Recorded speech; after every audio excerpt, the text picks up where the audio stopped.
Welcome to the Banker Lamp. Please enjoy the video.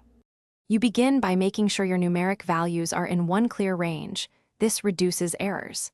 Click the cell where you want the result, type equals SUM, to start the formula, then select the cells by dragging or type the range like A1, A5. Press Enter to compute. This is fast because SUM handles blanks and text safely. It only sums valid numbers. Once done, glance at the result and the formula bar to confirm the selected range before continuing to more complex additions. Next, you handle numbers that aren't adjacent by listing them inside SUM separated with commas. For example, equals SUM, A1, A3, A7.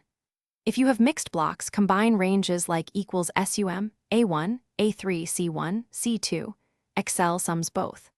Alternatively, select the destination cell and click Auto Sum to let Excel detect nearby ranges. Then adjust the highlighted areas if needed. Make sure to include only the intended cells, because accidental extra cells change totals. Finally, apply conditional sums when you need filtered totals. Use SUMIF for a single condition and SUMIFs for multiple criteria.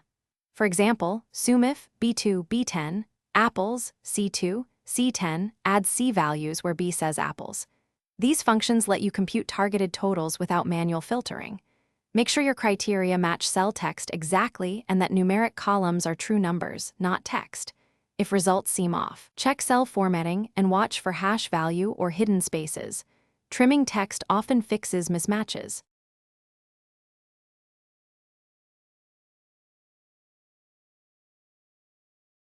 Thanks for watching. If this was helpful, leave a like and consider subscribing. See you next time.